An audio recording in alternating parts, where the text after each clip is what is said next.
Good morning. Could everybody...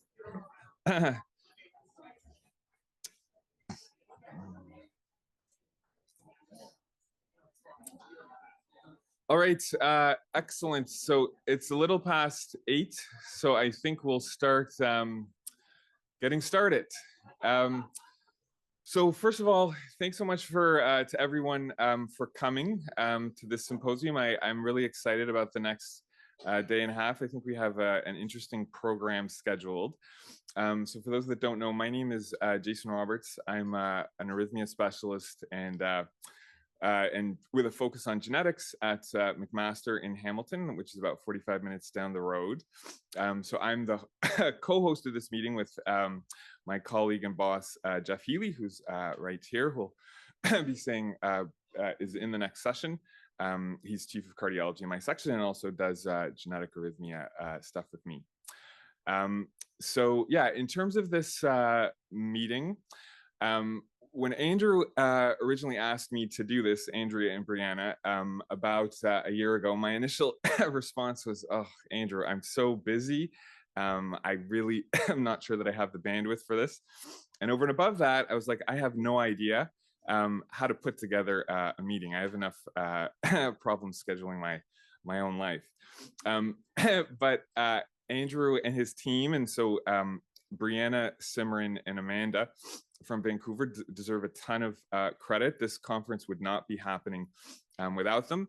They said, if you're willing to do it, we'll work with you. We'll support the logistics, and essentially you guide us in terms of how you want the meeting to look.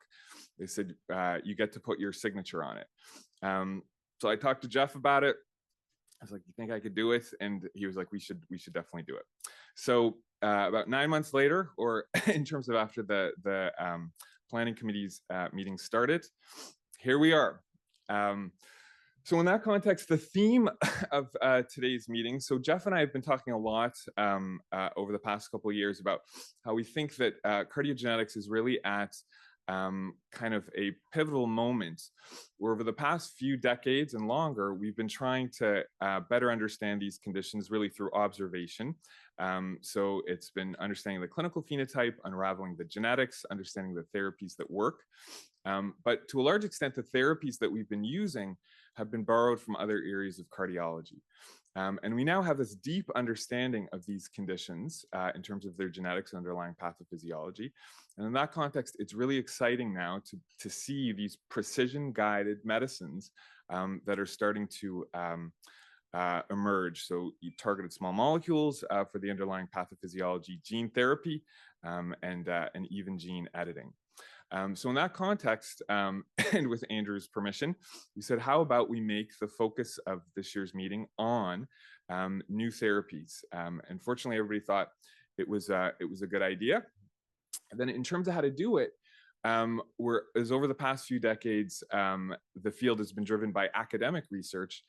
This new area is really industry is driving the new therapeutics. So in that context, we felt that it would be best to bring the companies that were driving these new therapies to the conference. And we're super fortunate to have, I think, many of the world-leading companies in this space that are going to be talking to us today, and we'll get to ask them questions in moderator panel. So we're super excited about all of them being here. In addition, as per usual, we have a great list of talks from the HiRO network.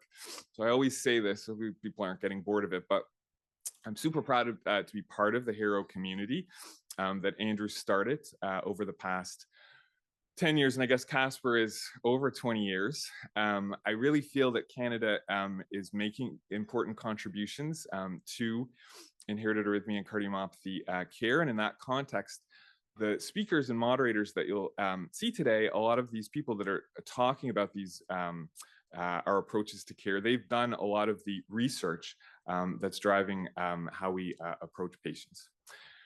In the context of world leaders, so we're super happy and pleased to have two wonderful international guest speakers in Dr. Cindy James, a genetics counselor and scientist and researcher from Johns Hopkins, and Dr. Dominic Abrams, clinician researcher, cardiac EP at Boston Children's Hospital.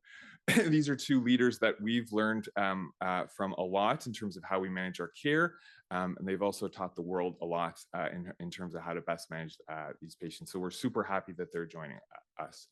So with that said, I think in terms of introductory remarks, Andrew, do you want to say anything? Andrew, as everybody knows, is the founder of HiRO, and this is why we're here. If Andrew, the first meeting was back in 2016 in Vancouver, and it continues to, I think, grow. Do you want to say anything, Andrew? Excellent. Okay. And then, so Jeff, our co-host, he is going to be speaking at the debate, the first session. But we're going to ask as well, Jeff, to say a few words about a colleague that we lost on Sunday. So Stuart Connolly, I think, is known to most people, clinicians in this room. He was a wonderful mentor and friend to me over the past few years, and obviously a wonderful mentor and friend to Jeff for a long time. I think Jeff probably had one of the closest relationships to Stuart. He also meant a lot, I think, to the Canadian cardiology community in terms of his contributions, and he was a world leader. He meant a lot to the world. So in that context, we'll ask Jeff to say a few words, and then we'll move on to session one.